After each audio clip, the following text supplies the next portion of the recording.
요한복음 19장입니다. 이에 빌라도가 예수를 데려다가 채찍질하더라.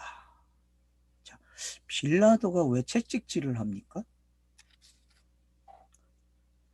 제사장이 고발을 해서 이제 예수가 빌라도에게 너 유대인의 왕이냐 하니까 난 아니야 라고 이야기하고 난 저 세상의 왕이야 이렇게 얘기합니다.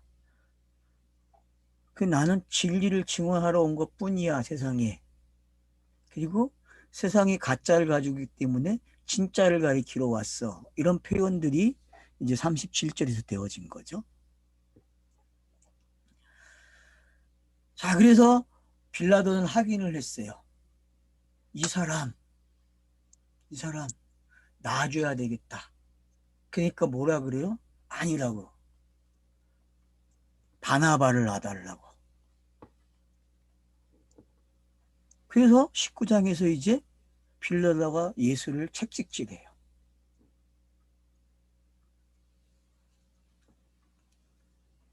그럼 여러분 채찍질 했다는 말은 그냥 이사야서 53장으로 가시면 되죠.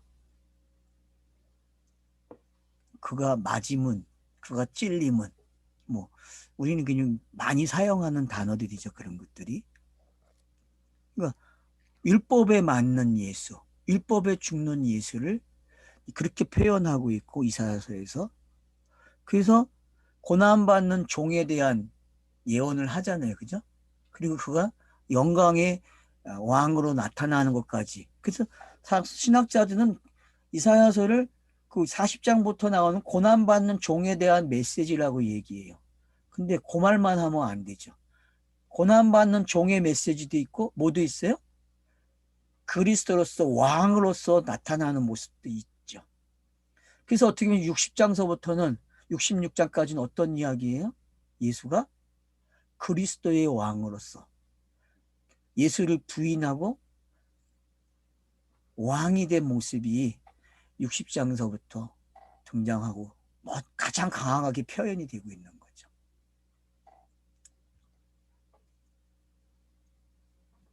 그래서 빌라도의 책칙은 이거는 율법이 구약을 두들겨 패는 거죠. 그죠? 그죠? 구약을 두들겨 패는 거예요. 네 가짜라고. 이 행동은 가짜인 것을 빌라도가 선언하는 거거든요. 맞아. 이 땅의 왕, 유대인의 왕, 이건 부인돼야 돼. 그러면 지금 이스라엘 사람들이 조롱을 당하는 게 보이죠. 그죠? 빌라도에게. 예수의 채찍은 누가 만든 거예요, 결국? 구약을 사랑하는 사람들, 표피와 비유를 사랑하는 사람들, 문자를 사랑하는 사람들이 지금 채찍을 맞는다니까요, 여러분. 아멘. 채찍을 맞아야 된다니까요. 땅을 사랑하는 사람들, 땅에서 부자로 사는 사람들이 채찍을 맞는다니까요. 이게 예수가 다 가져가는 모습이에요. 빌라도가 도장을 콱 찍어줘요. 그래, 네가 가져갈 거 다 가져가. 확인을 탁 찍어주는 게 채찍을 떼이는 거예요. 자, 그러니까 이제 군인들이 가시나무로 간을 엮고 그의 머리에 씌우고 자색 옷을 입히고. 자, 그러니까 유대인의 왕이죠. 그죠? 그죠? 유대의 왕으로 인정을 하고 빌라도가 행동을 하는 거예요. 그러니까 채찍을, 그러면 유대인들이 지금 고발한 사람들이 어때? 군중들이 쪽팔려가지고 하는 그런 그 당황스러운 모습이 영화 속에 나와야 된다니까요. 한번 여러분 오늘 영화를 보시면서 이런 모습이 과연 있는지 한번 보시라니까. 이 당황스러워하는 모습, 그 열광하는 모습하고 어느 한쪽 무리 중에서는 당황하는 모습을 집어놨다면 영화가 되게 잘 찍은 거예요. 스쳐가면서라도. 그러니까 여러분들이 그걸 다 보시면은 그 영화의 깊이를 알게 되죠, 이제. 예? 과연 놓쳤는지 안 놓쳤는지 여러분들이 영화를 통해서 꼭 영화를 보셔야 되니까. 알았죠? 저도 볼 거예요. 이거 끝나면은 고화질로. 저는 고화질을 가지고 있어요. 그 영화를. 10기가가 넘어가는 거로 알고 있는데 제가 가지고 있는 게. 자, 그래서 앞에서 뭐라 그래요, 이제? 이들이 모양을 다 가르쳐 줘요. 여러분, 요셉이 팔려갈 때 입은 옷이 뭐죠? 이 옷이죠? 요셉이 팔려갈 때 입은 옷이 이 옷이에요. 그러니까 요셉이라는 사람이, 구약의 그 요셉이 어떻게 여러분 했는지 알게 되는 거죠. 그래서 예수의 아버지 요셉도 어떻게 해요? 예수를 애굽으로 데려가요, 안 데려가요? 여러분, 그 똑같은 장면이에요. 팔려가는 장면이요. 요셉이 가요, 요셉이 예수를 데리고. 그러니까 요셉과 예수가 어떤 건지 여러분 알아야 된다니까. 이 언어의 유의를 여러분이 잘 파악해야 돼요. 이 공간복음서 읽으실 때 마태복음에서 하는 그 유의를. 예? 구약을 슬그머니 어떻게 가져오는지, 유다를 가져오고 요셉을 가져온다니까, 1장 안에. 여러분, 그게 읽어지면은 마태복음을 읽으면서 내가 얼마나 잘못 읽었는지 알게 된다니까요.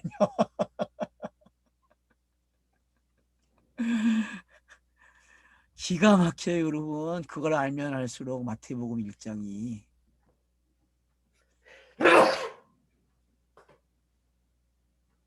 열왕, 역, 어, 열왕기 상하와 역대 상하를 그 안에다가 그런 방법으로 싹 놓는 거예요. 참 마태복음 1장에. 유다라는 말과 요셉의 말을 쓰면서. 그리고 예수가 어떻게 나왔고, 그가 왜 그리스도인지를 설명하고 있는 거죠. 자, 빌라가 다시 밖에 나가 말하되, 보라, 이 사람을 데리고 너희에게 나오니. 자, 3절. 자, 유대인의 왕이요 평안할지어다. 자, 여러분, 평안이라는 단어를 어떻게 사용했습니까? 요한복음에서는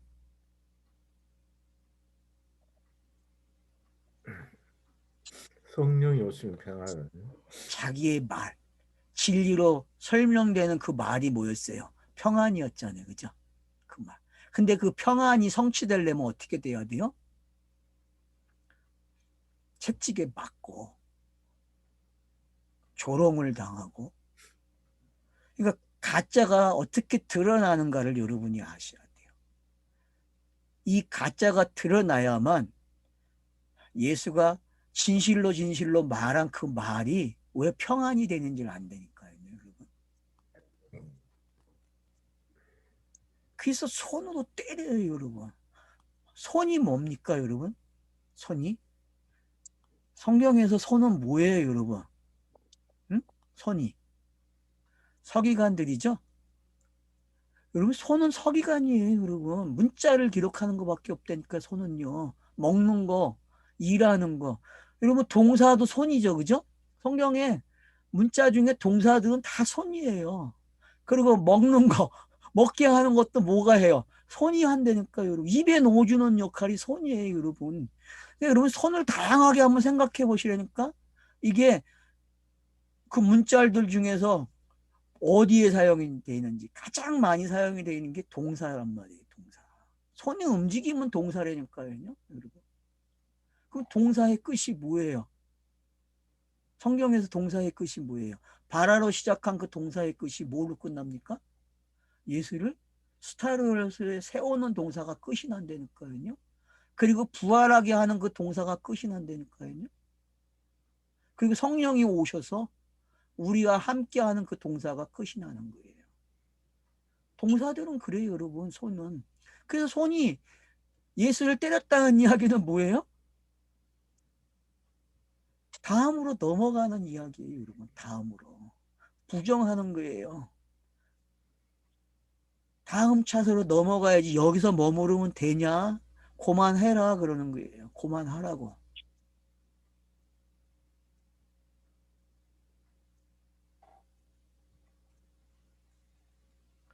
이 조롱이 그대로 지금 누구에게 갑니까? 구약을 가지고 사는 사람들이 받는 거예요. 그대로. 유대인들 이걸 조롱으로 읽을까요, 과연? 자기들이 조롱당했다고? 그 혐오감을 알면은 길갈에서 굴러가겠죠, 그죠? 한 그래 수치를 굴리는 게 길갈이니까. 그러니까 여러분, 길가이라는 단어가 아주 재밌는 단어라니까요. 이런 굴욕감을 어떻게 다 굴려버린다니까? 그러니까 모욕을 당할 때 모욕을 당해야 돼요. 그래야 굴려보낼 수 있다니까요. 모욕당하면 어때? 분해가지고 내가 원수 갚을 거라고 해야 안 해요, 우리는. 그러잖아요. 근데 성경이 원수를 어떻게 갚아요? 사랑으로 갚잖아요, 원수를. 그러니까 여러분, 성경은 아이러니예요. 도대체 이해를 할 수 없다니까? 빌라도가 다시 밖에 나가 말하되 보라 이 사람을 데리고 너희에게 나오니 이는 내가 그에게서 아무 죄도 찾지 못한 것을 너희로 알게 하려 함이라. 세상에 채찍으로 때려놓고는 아무 죄도 찾지 못했대. 그러니 여러분 이게 어울려요? 번역이 지금? 우리가 문자를 읽으면 도저히 상황이 이해가 안 되잖아요, 이 말이. 그럼 글을 읽을 줄 알면은 이게 지금 이해가 되는 글이에요? 그러면 그 채찍이 때린 게 어떤 상징이 있다는 게 나왔죠. 그죠? 결국 그 때림은 채찍으로 때렸다는 그 손으로 때리고 하는 그런 장면들이 결국 뭘 설명하는 겁니까, 여러분? 예? 자색 옷을 입히고 하고 한 그런 모든 것들이 여러분 뭐예요, 도대체?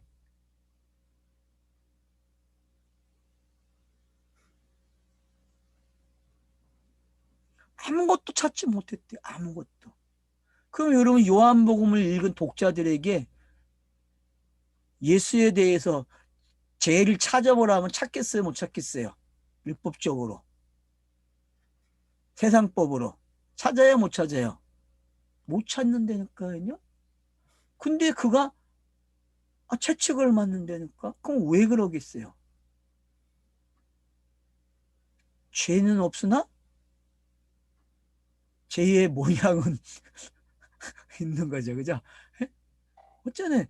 죄는 없는데 죄의 모양은 있는 게 이런 표현이에요, 지금요. 요 표현이 죄를 찾지 못. 때려놓고서는 죄가 없대. 그 히브리서 4장에 있는 그 표현이 이해가 되십니까, 그게? 지금 빌라도가 최종적으로 확인해 주는 거예요. 뭐라고? 분명히 죄가 없어. 근데 죄의 모양은 있는 거야. 이런 아이러니가 세상에 어디 있어. 죄가 없으면 없지. 어떻게 모양이 있고 그래요. 지금 그런 표현이 여기 그대로 표현된 거예요. 그러니 율법을 읽으면서 이걸 알겠어요? 율법에 있는 사람들은 이걸 못 읽어내요. 구약에 있는 사람들은 못 읽어낸다니까요, 이거를. 이에 예수께서 가시관을 쓰고 자색 옷을 입고 나오니. 자, 여러분, 지금 빌라도가 말을 했는데 그 말대로 나와요. 그러고서는 모습은 어떤 모습이에요? 죄의 모습이에요. 근데 빌라도가 뭐라 그래요? 죄가 없어 그래. 강도 중에 강도잖아요, 지금요. 이 모습은. 안 그래요? 근데 왕이 왕이고.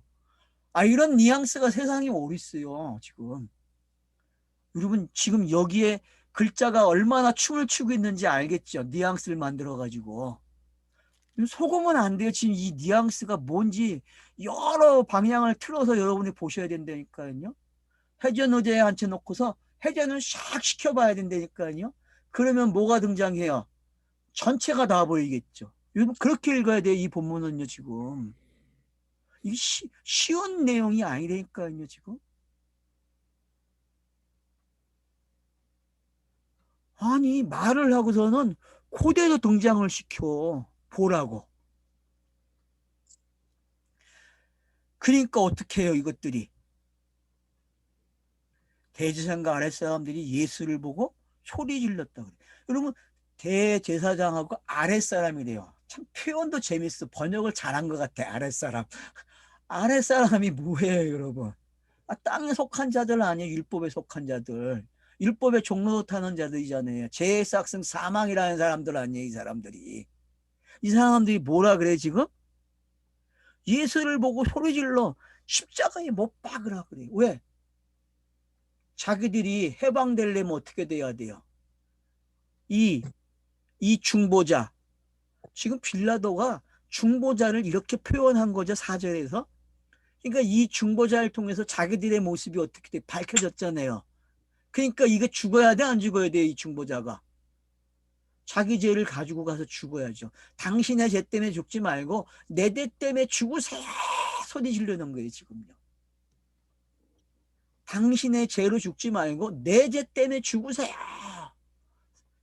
그게 살인이라니까요, 여러분.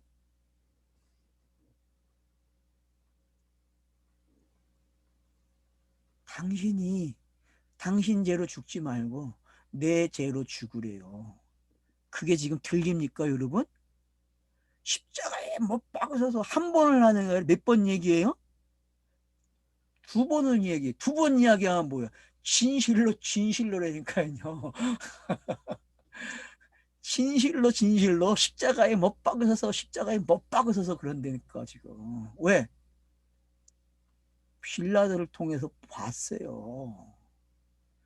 자기들이 저 사람을 통해서 죄인이 안 되는 걸 알았다니까요. 진리의 편에 서는 걸 알았다니까요. 빌라도는 말을 했는데 모습으로 등장을 시켜줘요. 뭐라고요? 죄의 모양은 있으나 죄가 없다. 이 말을 알아먹어요, 군중들이요. 그래서 못 박아 죽이래요.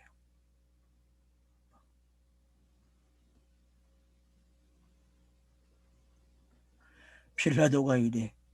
너희가 친히 데려다 십자가에 못 박으라. 나는 그에게서 죄를 찾지 못했다.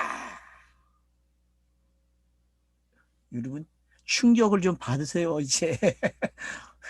어, 기존에 내가 읽었던 문맥이 아니었어. 이 충격이 봐와야 돼요, 이 충격. 기절해야죠. 사람이 충격을 받으면 정신병자가 되잖아요. 여러분, 정신병자가 왜 있겠어요? 지금 군중들은 어떤 모습이에요? 정신병자들의 모습이에요. 충격을 받아갖고.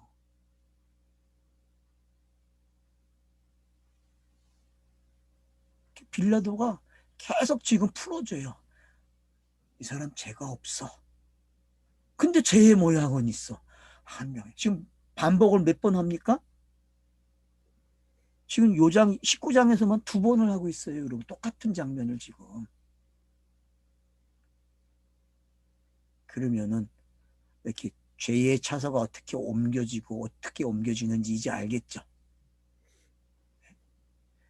성경이 죄는 신지식의 무지라 그랬잖아요. 신을 모르는 게 죄라 그랬잖아요. 근데 지금 신의 묘수, 신의 묘수가 보였잖아요. 정확하게 바둑알을 탁 놓아서 이겨야 된다니까요. 여러분, 지금 바둑알을 놓으셔야 될 순간이에요. 보입니까? 어디다 놔야 되는지? 어디다가 놔야 돼요? 응? 죄는 없으나 죄의 모양은 있다는 데다가 돌을 탁 놔야 돼요. 그리고 내가 이겼다 그래야 된다니까요. 보입니까? 신의 묘수가 지금 이게 양성이 가지고 있는 신비란 말이에요. 양성이. 인자 예수의 양성이 바로 이런 신비를 만들어낸단 말이에요. 그래서 영은 죄가 없고 육은 죄가 있는 거예요. 그래서 그죠? 그게 죄는 없으나 죄의 모양이 있다는 거예요. 알았죠? 이해가 되십니까? 그래서 육이 어떻게 해요? 죄의 모양으로 속죄양이 되는 거죠. 왜? 죄가 없는 건데 겉으로 속죄를 갖는 거예요. 그래서 죽어야 돼요. 그래서 재판이 시작되는 거예요. 죽음을 향해서. 그니 죽어야 될 이유가 분명해요, 안 분명해요? 이제 분명해지는 거예요. 누구 때문에 죽는 거예요, 결국은? 군중 때문에, 청중 때문에, 율법 아래에 있는 사람들 때문에 죽는 거란 말이에요. 죄의 종에, 율법의 종에 있는 사람들 때문에 죽는 게. 그래서 로마서 6장 23절 죄의 삭은 사망이다. 그 외에는 뭐가 있다고요? 하나님의 은사 곧 예수 그리스도의 영생이라 하는 구절이 여러분이 이제 답인 것을 알아야죠. 그래서 그 말을 지금 만들어가고 있는 차서라니까요.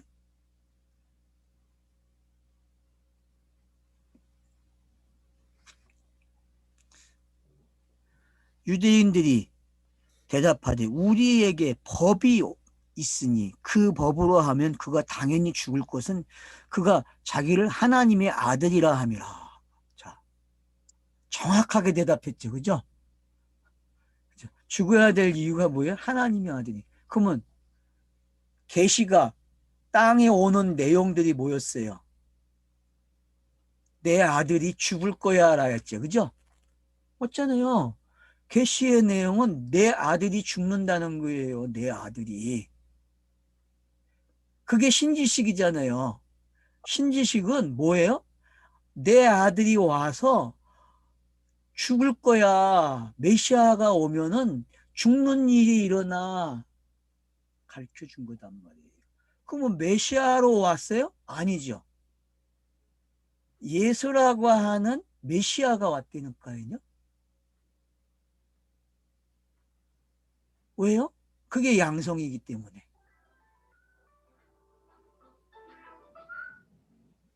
그런 양성들이 뭔지 알아야 이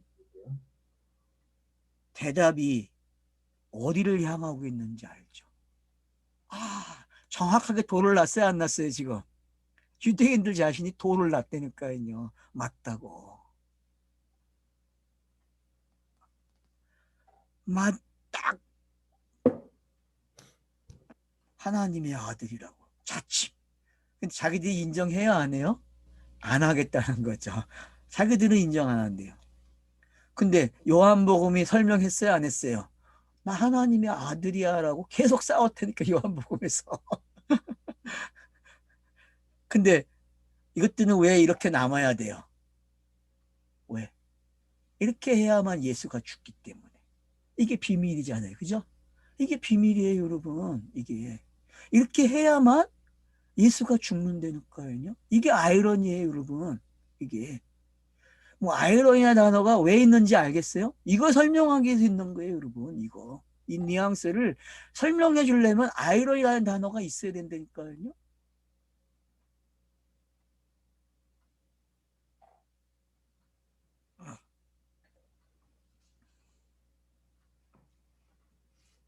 이 아이러니가 있으니까 알리바이가 있는 거야, 그렇죠? 예? 이 아이러니가 내가 알리바이를 얻어서 어떻게 해요? 의인이 된다니까? 맞아요, 안 맞아요? 그러니까 여러분들이 참 생각할 게 많아요, 이게.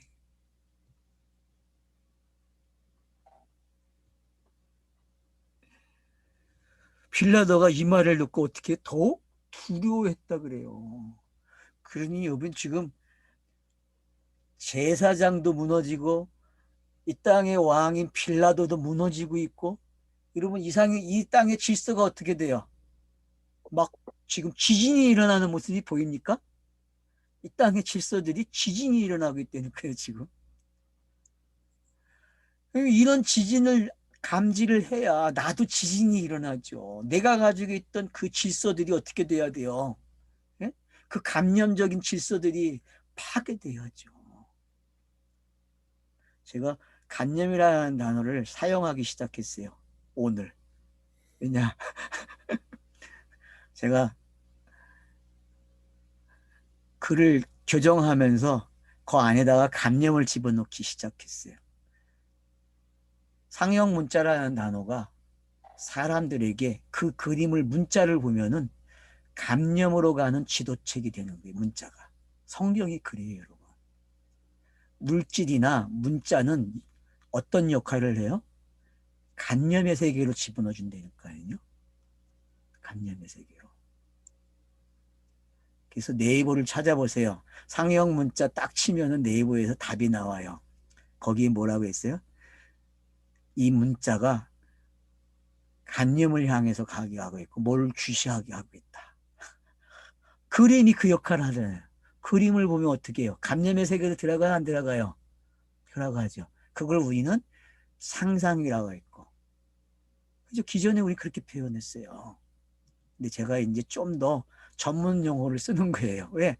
아, 상행 문자에 그런 단어의 의미가 있으니까. 아, 네이버가 지식을 줬어, 저에게. 제가 어디 검색을 해봤다니까요. 상형 문자가 뭔지. 그러다가, 아, 이거 쓰면 되네. 그래서 썼다니까.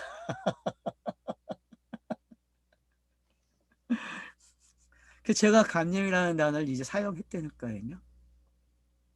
간념이라는 단어는 사람들이 가지고 있는 물질을 보고서, 문자를 보고서 꺼집어내는 그 형태를 뭐라 그래요? 간념 그런다니까요. 그 그 고정 간념이 고정 고정 최종적인 고정관념이죠. 최종 지점이 어디예요? 그게 예수이니까 지금 요 모습이에요. 요 모습. 성경이 가르쳐주는 관념의 최종 지점은 어디예요? 여기라니까 문자가 가르쳐주는 관념은. 그래서 죄의 모양은 있으나 죄는 없다 그러는 거야. 알겠죠? 그게 빌라도가 지금 두려워하는 거예요. 그 모습을 보고. 다시 간정에 들어가서 예수께 말해. 너는 어디로부터냐? 다시 물어봐요. 너 어디로부터야? 요한복음이 답을 줬어요? 안 줬어요? 나 하늘로부터 왔다. 그러니까 지금 요한복음이 이런 빌라도의 그 말투를 가지고 요한복음을 기억나게 해요? 안 해요? 기억나게 해요. 이 일을 누가 한다고 했어요? 성령이 오시면 한다고 했잖아요. 그러니까 여러분 지금 요한복음은 성령이 오신 걸 이렇게 표현하고 있는 거예요. 알았죠? 여러분이 지금 성령이 부활해야 오는데 왜 여기에 와 있어 벌써? 그게 요한복음이잖아요. 기록 방식이잖아요. 이제 요한복음 있는 방법을 알겠습니까? 더 확실하게? 얼마나 지금 언어를 가지고 장량을 치는지 알겠죠, 요한이. 이렇게 여러분이 공부를 해야, 이야, 요한복음 진짜 기가 막히구나라는 걸 안 되니까요. 어디로부터 왔어? 우리는 알아요. 빌라도는 몰라도. 맞죠? 빌라도는 몰라도 우리는 안 되니까 어디서 왔는지.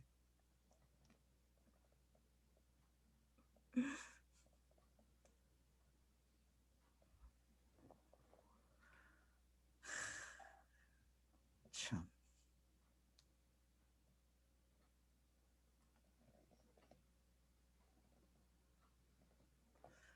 내가 놓을 고난도 있고, 십자가에 못 박을 고난도 있다.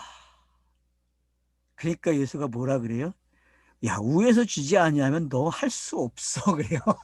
그 고난도 위에서 준 거예요. 그러니까 여러분이 이제 율법이 뭔지 알고 로마서 13장에 있는 게 이제 뭔지 알겠죠.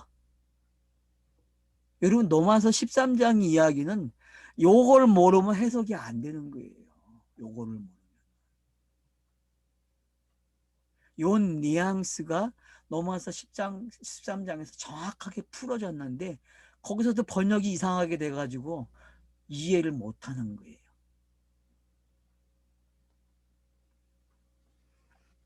성경이 지금 빌라도에 가지고 있는 고난을 어떻게 사용하는지 알겠죠? 빌라도는 누구의 고난이에요? 가이사의 고난이잖아요. 그죠? 그러면 그 하나님의 그 고난을 누가 가지고 있어요? 율법이 가지고 있고 예수가 가지고 있잖아요. 그래서 율법이 가지고 있는 고난을 예수가 어떻게 합니까? 그 고난으로 재해석하는 거예요. 그래서 내가 하늘로부터 왔다는 거예요. 율법은 천사로부터 들었지만 아들은 아버지께 듣고 왔다는 거예요. 그게 히브리서에서 계속 설명하는 거예요. 1장, 2장이요. 그래서 아들의 말을 듣는 자와 모세의 말을 듣는 자의 차이점이 뭔지 가르쳐줘요. 그 모세의 말을 듣지 않음으로 안식에 들어가지 못했다고 표현하고 히브리서에서 여호수아도 안식을 주지 못했다 그래요. 근데 이 아들은 안식을 준대요. 그게 히브리서의 4장까지의 내용이잖아요, 여러분. 기억나세요, 히브리서? 예. 예.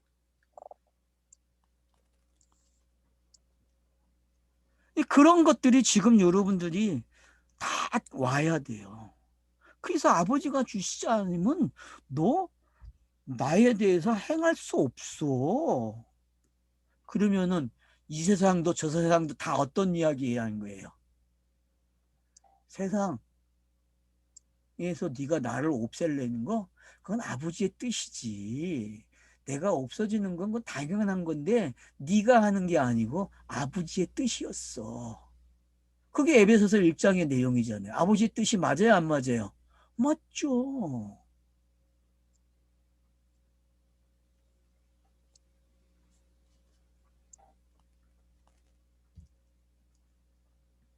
그러므로 나를 내게 넘겨준 자의 죄는 더 크니라. 신지식이 없어서 넘겨주는 거잖아요. 요 상태까지는 유대인들이 신지식이 있어요, 없어요? 대제사장이나 대사장의 아래에 있는 사람들이나 다 뭐예요, 지금? 신지식을 모른다니까요. 성령이 와서 해석해 준 거를 못 들어요, 그 사람들은. 청중등은 들어요. 왜? 기록을 하면서 그런 단어를 싹싹 넣어놓기 때문에 요한이.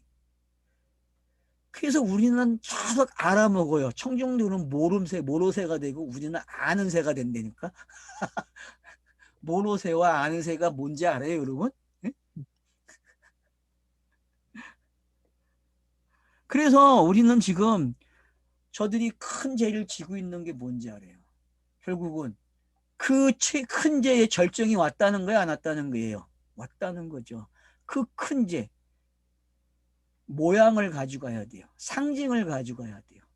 그 하나님을 설명한 그 신지식을 이제 진짜가 설명해야 돼. 그걸 뭐라 그래요? 지금 이렇게 표현한 거예요.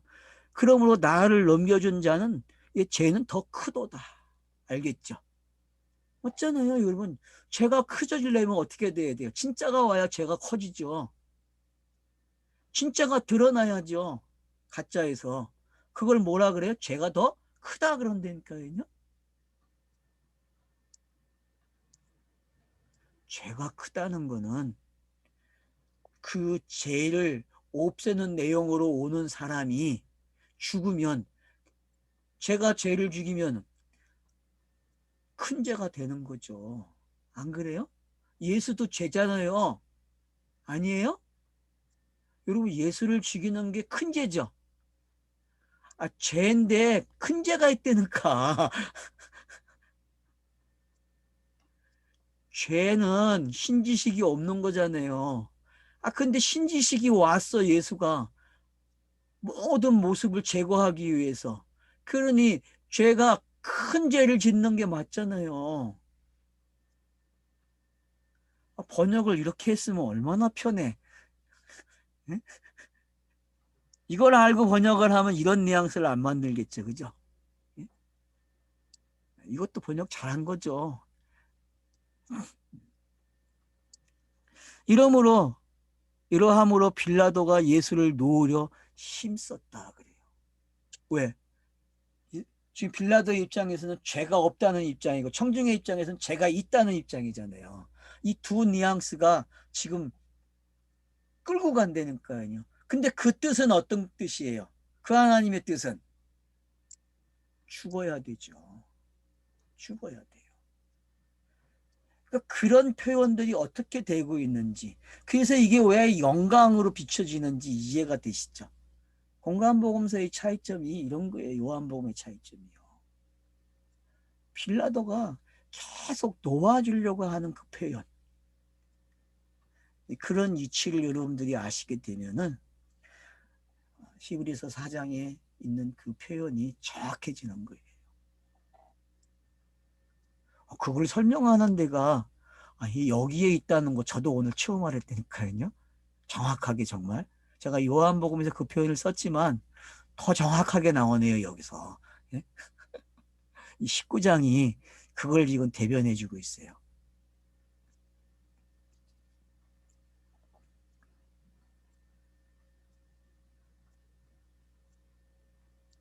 유대인들이 소리질러 이르되 이 사람을 놓으면 가이사의 충신이 아니니이다. 제가 금방 가이사 얘기했죠. 빌라도는 누구의 종이에요? 가이사의 하수예요. 그러면 보세요. 자, 그분의 뜻을 전하는 하나님이 있고 아들이 있잖아요. 그죠? 그러면 이 아버지가 아들에게 보내요. 그럼 지금 이게 설명된 거죠. 그죠? 가이사와, 예? 가이사가 아버지잖아요. 빌라도는 뭐예요? 지금 아들이잖아요. 보입니까? 지금 이게 이렇게? 이런 매치를 여러분이 시켜놔야 그 삼위일체라고 하는 그 사역, 그들이 가지고 있는 그 신을 설명하는 사역이 어떤 건지 확실해지죠. 그러니까 여러분이 관계를 지금 그렇게 지어놓으세요. 자, 가이사는 누구? D. 어, 아버지. 빌라도는 누구? 아들이니까. 그래서 빌라도의 모습 속에 누가 있다 그랬어요? 예수 자신의 모습이 있는 거예요, 여러분. 그러니까 그걸 여러분들이 이해를 하셔야 된다니까요, 이게. 그 설정이 돼야 돼요, 지금. 그럼 성령은 어디 있어? 성령은 지금 나레이트를 통해서 나와요, 안 나와요? 나오고 있잖아요. 나레이트를 통해서 가르쳐주고 해석하고 있잖아요.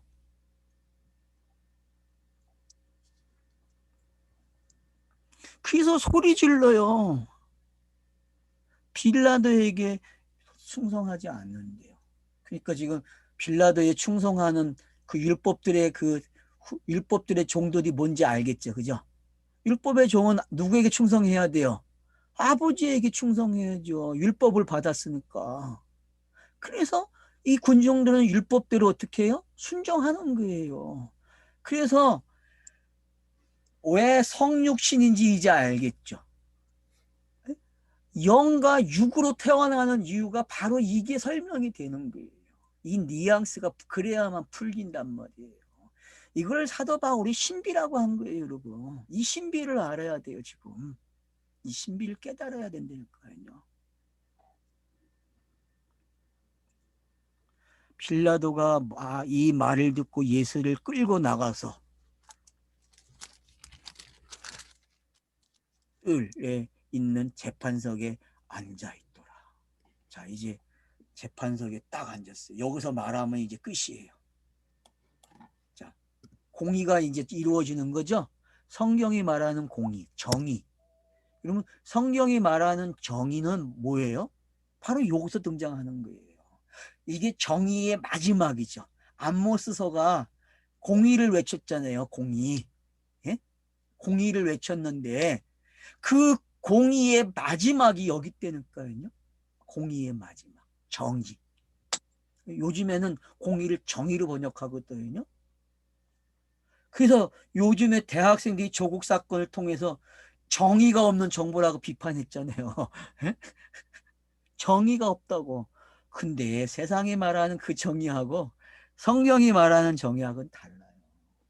성경은 지금 정의를 정확하게 보여줘요. 진리가 뭔지.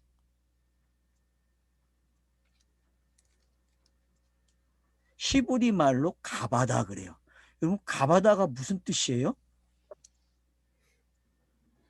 가바다가 박석이라고. 박석. 다른 데서는 번역했죠, 이거를. 아마 공간복음서에서는 번역을 한 것 같아요. 박석이라는 말로. 그러니까 재판석을 뭐라 그런다? 박석. 박석. 그러니까 이게 뭔지 알겠죠? 이거를 요한계시록 가면 어디다 그래요? 요한계시록 가면 그 사장의 모습이에요. 사장의 모습. 요 모습이. 그래서 최종적으로 판단해야 안 해요, 사장이. 완료를 확인해 주죠. 그죠? 죽음을 당한 그 어린 양이 어떤 건지 알게 되고, 그것 때문에 면류관을 쓰고 있고, 장로들이 그 면류관을 다시 내놔요. 왜? 이게 어떤 건지, 성경의 차서를 설명하는 게 어떤 건지를 알기 때문에. 그런 것들이 서로 오고 가는 게 우리는 확인이 되고 있는 거죠. 자, 영어로 하면 옷에 많이 쓰는 그 플랫폼이라고 그래요. 플랫폼. 그렇죠. 통과되는 거죠, 여기서. 그러니까 기가 막힌 단어죠. 그 제가 한 게 맞네. 쫙 연결 통로가 돼가지고 쫙 재해석되는 장소잖아요. 그죠? 그러니까 정의죠, 이게. 플랫폼이에요. 영어에서는. 야. 아마 이게 그 건물을 지을 때 예, 이게 예. 박석이란 말이 얇고 넓적한 돌인데 우리가 바닥에 음, 뭐 서양에 가면은 그 바닥에 많이 깔아놨잖아요. 예, 예, 예, 그 예. 박석의 그 위치에 이제 중심이 되는 예, 거네니까. 예, 이쪽 저쪽 이게 예. 통로로 중심이 되는. 연결해주는 그런 그게 머릿돌과도 지금 같은 이제 거네. 플랫폼으로 예. 새기고 어, 음, 뭐 참. 뜻은 이제 그런 그러니까 뜻입니다. 뭐 지금 여러분들이 이 근거는 뭐 장면을요, 이게 머리의 언약의 모습으로도 볼 수 있어야 되고요. 또 에덴 동산의 아담의 모습이 이렇고요. 또 뱀의 후손과 여자의 후손의 그 다툼의 내용 있잖아요. 서로 원수가 된다고 하는 그 내용. 그런 모든 내용들이 지금 어떻게 돼요? 여기에서 전부 플랫폼을 통과해가지고 새롭게 나오는 이야기가 되는 거예요. 이걸 뭐라 그래요? 비유를 통과시키는 플랫폼이야. 그러면 통과가 되면 뭘로 나와요? 진리로 해석된 말로 나오는 거예요. 그 장면이 어떤 건지. 그래서 죄의 모양은 있으나, 그럼 죄의 모양이 플랫폼이죠. 그죠? 이 플랫폼을 통과해서 나오면 죄가 있어요? 없어요? 그리스도로 나오면은 죄가 없는 거예요. 그러니까 이런 걸 여러분이 깨달으시게 되면 엄청난 거예요, 지금요. 근데 이날을 뭐라 그래요? 6월절의 준비래. 이러니 지금 이 요한복음이 지금 출애굽기로 가요, 안 가요? 6월절 준비하는 모습이 쫙 떠오르게 한다니까요. 제가 그랬잖아요. 여러분 지금 그 출애굽기를 꼭 기억하고 있으라고.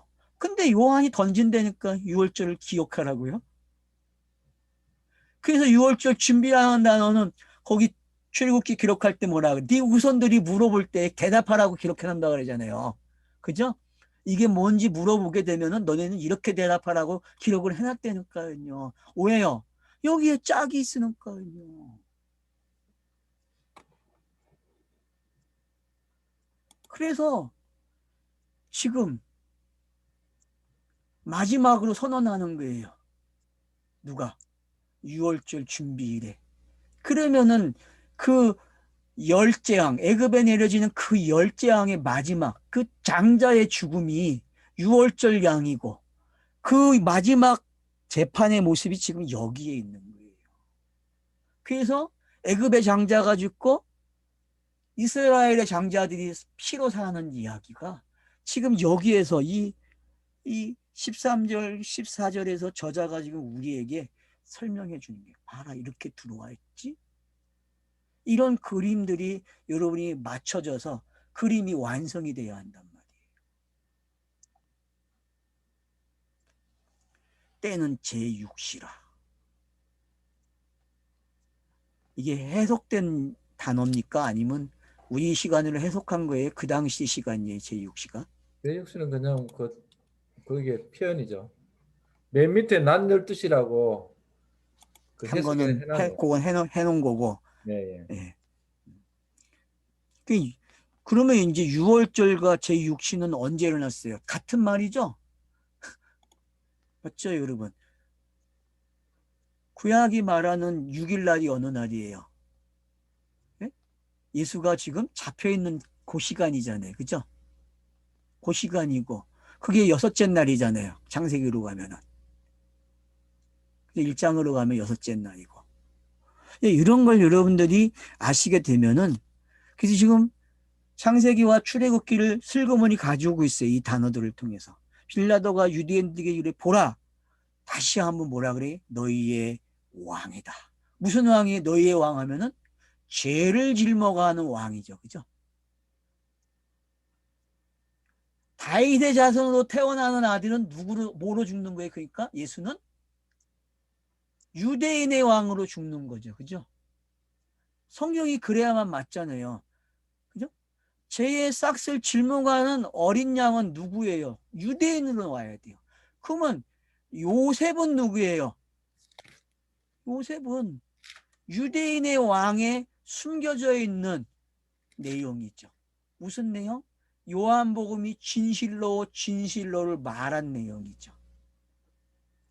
그래서 요셉의 이야기 속에 두 알이 등장하고 팔려가는 이야기가 등장이 되고 그가 꿈을 꾸고 꿈이 해석하는 자가 되고 하는 그런 모든 내용들이 요셉이라는 사람에게 주어진 것들이었어요. 그래서 마태복음을 통해서 유다와 요셉이라는 사람을 통해서 예수가 태어나는 거예요. 그리스도라는 사람이. 그래서 그가 성육신으로 태어났다 그래요. 성령으로 잉태되었다고. 그리고 어머니 뱃속에 들어가요. 그런 표현들이 창세기 1장에 그대로 표현되어 있고 출애굽기에 그대로 표현이 되어 있고 지금 그런 모든 내용들을 어떻게 합니까? 아웃시켜요. 구약의 모든 것들을 이 박석이라는 플랫폼을 통해서 다 통과시켜버려요. 그러면 새로운 그림으로 나오겠죠. 유리바다가 되겠죠. 그죠? 유리바다. 네 개의 강이 유리바다로 바뀐단 말이에요. 그래서 완전히 공개된 맑은 물이 뭔지 알게 되는 거죠. 그걸 뭐라 그래요? 거룩이라 하잖아요. 맑은 물. 그런 이치로 지금 가는 걸 이야기. 그래서 유대인의 왕이라 보라 그래요. 그것도 6월절 준비일 제6시 너희 왕. 얼마나 기가 막힌지 몰라요, 여러분. 그래서 출애굽기에서는 그 당시에 왕의 아들들이 죽는 거예요. 알았죠? 예? 알았죠? 애굽에서 장자 그 누가 죽어요? 바로의 장자가 죽잖아요. 그 상징이 어떤 건지 여러분이 아셔야 돼요. 이 유대인의 왕이 죽는다는 거는 그 바로의 왕의 아들이 죽는 거와 같은 거고 이스라엘에게는 6월절 양을 내놓는 게 되는 거고. 그러니까 여러분이 죄의 모양이 어떤 건지 알게 되고 죄가 없다는 게 이제 뭔지 알게 되겠죠. 그죠? 이젠 정리가 되시죠?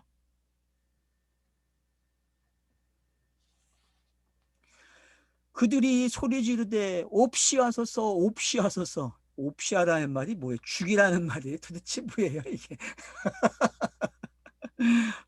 우리 할아버지도 옵시 해놨네. 네. 옵시 하소서.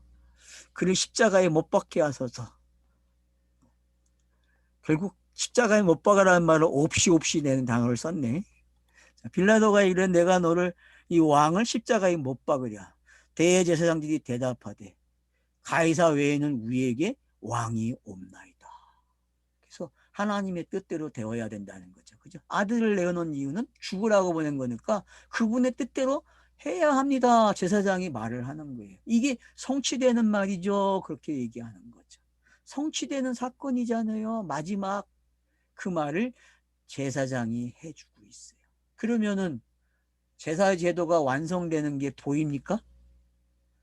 그래서 모양이 상징이 사라지고 실제가 오면은 그런 히브리서의 말들이 이제 어떤 건지 이해가 되는 거죠. 깨달아지는 거죠. 없이 앞서서가 이게 아이로라는 원래는 들어 올리다 또 들어 올리다. 이건 뭐 맞죠. 십자가에 치어 못 박는 건 들어 올리는 거니까. 또 그러면은 모세가 뱀을 든 것처럼 인자가 들게 하리니 할 때 그 들기다는 말이 그런 거예요? 기분 동선 들어 올린다. 또 거기 조금만 함축적으로 뭐 치워버리다, 없이 음. 하다, 그러니까 맞죠. 구약이 상징이 치워져야 되고 없어져야 되니까. 제거하다 그런 뜻이네. 예. 그런 의미가 딱 맞네요. 그러니까. 그 단어가 정말 설명을 잘해주고 있다는 걸 알 수 있어요. 근데 없이 하서 하니까 맞죠? 없이 하는 것도 우리말로는.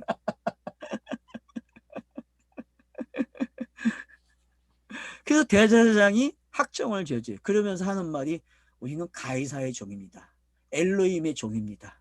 그래서 엘로힘은 반드시 뭘 내놔야 돼요? 아들을 내놔야 된다고 했잖아요. 그죠? 우리가 공부한 게 다 맞아 떨어지는 거예요, 지금요. 그러니까 삼위일체는 교회가 말하는 삼위일체가 아니고 사역으로만 봐야 돼요. 사역으로. 그래서 삼위일체를 가리킬 때 사역적으로도 가리키잖아요. 조직신학에서. 그거는 사용해볼 만한 거죠. 그러니까 왜? 그거는 에베소서에 있는 이야기니까 1장에. 이에 예수를 십자가에 못 박도록 그들에게 넘겨주니라. 그래서 제사제도의 축제가 일어났죠. 마지막 축제가. 세상죄를 지고 가는 어린 양을 제사로 내놓는 마지막 장면이 되는 거예요. 이제. 성경이 기록하고 싶은 그 마지막이 왔다니까요. 이게 종말이에요, 여러분. 크로노스의. 뭐 크로노스의 종말이 뭐 따로 있는지 아세요? 아니에요. 성경책 66권이 크로노스라고 하지만 엄밀한 종말은 어디예요? 요것을 딱 넘겨주는 거예요. 이렇게. 죽여라. 그러면 세상죄를 지고 가는 그 어린 양이 앞에서 말한 그 요한이 이 사람은 세상죄를 지고 갈 거라고 말한 말이 성취가 되는 거죠. 그죠?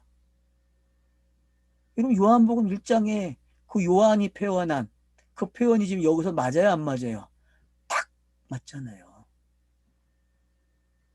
그게 누구의 뜻이에요? 가이사의 뜻이죠. 그죠? 그게 가이사의 뜻, 아버지의 뜻이잖아요. 엘로힘의 뜻이잖아요. 그래서 엘로힘이 창세기에서도 뭘로 넘어요? 여호와 하나님을 넘어오잖아요. 여호와 하나님은 엘로힘과 여호와의 가지고 있는 양성 아니에요? 여러분 이게 엘로힘과 여호와 하나님이라는 말이 양성으로 들립니까? 예수에? 저는 그렇게 들리거든요. 여러분은 어때? 그게 양성으로 들립니까? 네. 그게 거기까지 들리면 많이 진보하신 거예요, 여러분은. 성육신은 아들의 사역이죠. 예, 그래서 이제 현대 말로 바꾸면 그렇게 되는 거, 신약의 말로 바꾸면. 그래서 우리가 지금까지 공부해왔던 것들이 어떻게 요약이 되고 있는지 여기서 이제 명확하게 일깨워 주고 있는 거죠. 그래서 넘겨준다는 거예요. 그 17절부터는 이제 어떻게 하겠어요? 십자가를 지고 이제 해골이라는 데로 가요. 왜 해골로 가요? 예? 뭐 히브리 말하면 골고다. 도대체 이 뜻이 뭐예요? 해골이. 예? 골고다. 해골. 예? 뭐예요? 뭐 갈보리. 참 많아요. 이걸 가리키는 단어들이. 예? 골고다, 갈보리, 예? 해골. 예? 참. 이런 단어들이 가리키는 뜻이 뭐예요? 해골이죠, 그냥. 해골이 많은 곳에 가는 거예요. 그러면 그 해골이 어디에 나와요, 에스겔서에? 37장. 네. 문자가 정제를 해가지고 어떻게 해요? 어디다 가다 놔버려요, 지금? 다 끌고 와가지고 요거다가 다 갖다 펼쳐놓는다니까요. 그 요걸 통해서 플루토미 되면은 통과하면 어떻게 돼요? 해골이 살이 붙고 뼈다귀에 살이 붙고 심줄이 생기고 생기가 붙는다니까요, 여러분. 그게 창세기 1장의 그대로 모습이에요. 그 모습이. 창세기 1장에 여러분 그 시작되는 6일까지의 욤의 모습들을 보면은 그 뼈다귀를 세우고 뼈다귀에 살을 붙이고 심줄이 있고 거기에 피가 통하는 그런 내용들이 여러분 창세기에서 첫째 날, 둘째 날, 셋째 날의 모습이라니까요. 그러면 넷째 날, 다섯째 날, 여섯째 날이 어떻게 합니까? 그게 씨를 갖게 되고 그 씨가 하나님의 형상으로 간다니까요. 그래서 아들을 낳는 거예요. 이것처럼 지금 여기서도 그렇게 되는 거예요. 해거이라는 단어는 성경이 마지막 자리예요. 왜? 문자가 어떻게 돼야 돼요? 성경의 모든 문자가 해골이 돼야 된다니까요. 맞죠? 여러분 신명기 1장에 한번 가보세요. 1절에 거기에 나오는 지명들을 딱 보면은 어디가 있어요? 해골이 무덤에 가 있잖아요. 여러분 기억나십니까? 그 1장 1절에 그 지명들이 어디로 가요? 지명이 그렇게 가 있다니까요, 여러분. 해칠한 무덤에 가 있다니까. 신명기가. 그러니까 해골은 해칠한 무덤이라는 말도 나와야 돼요. 해칠한 무덤. 율법을 뭐라 그래요? 해칠한 무덤이라 하잖아요. 율법을.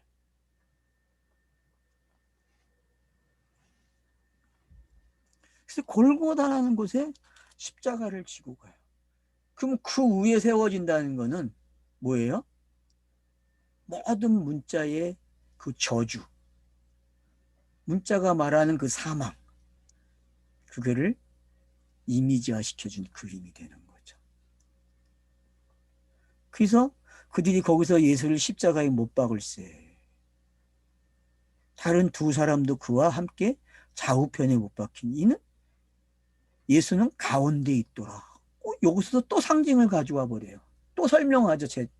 그죠? 앞에서 일어났던 제사장의 모습, 빌라도의 모습이 어디로 와 있어요, 지금? 두 편 강도로, 양쪽의 편의 강도로 들어와 있다니까, 이들이. 그래서 어느 과정을 마치게 되면 어떤 사람이 되는 거예요. 그 플랫폼이 뭐예요, 그러면 여기서는? 이 그림에 가운데 있는 게 플랫폼이죠, 그죠? 샌드위치 기법이 마찬가지죠. 여러분, 샌드위치에 왜 플랫폼은 어디 있어요? 기법에. 가운데. 가운데잖아요. 그러니까 이런 것들을 아시게 되면은 성경 읽기가 어떤 건지 이제 알게 되죠. 이제 성경책 읽기 여러분 재미나게 하실 수 있어요. 이런 기법을 알기 때문에.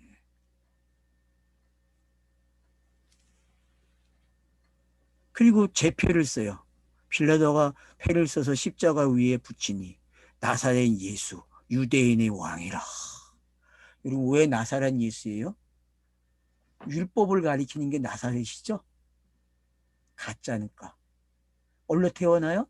어디서 태어나요? 원래는 베들레헴인데 불리는 건 뭘로 불려요? 나사렛 사람이라 불려요. 왜? 갈릴리 출신이라고 알려졌기 때문에. 여러분 그게 무슨 모습인지 알아야 된다니까. 그래서 여러분 공관복음서에서 왜 갈릴리 사역이 드러나고 있는지 아셔야 돼요.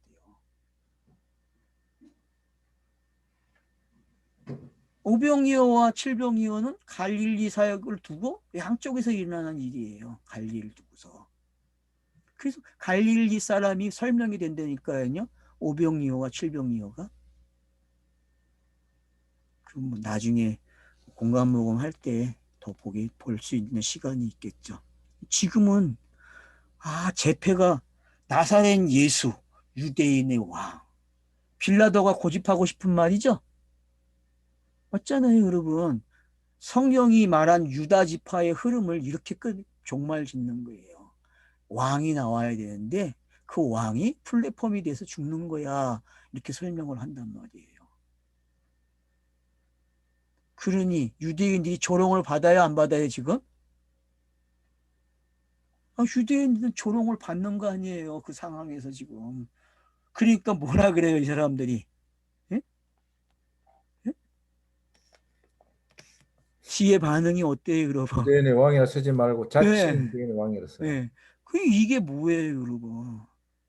이게 조롱받았다는 거죠? 그럼 자칭 유대인의 왕이라는 말은 또 어떤 말이에요? 그러니까 여러분 이게 지금 어떤 쟤는 있으나 쟤는 없고 하는 말이 어떤 건지 주고받는 대화 속에서 확인이 되시면 되는 거예요. 알겠죠? 예? 그러니까 여러분들이 그것만 아시면 돼요. 오늘은 여기까지 하고 이어서 17절부터 다시 할 겁니다.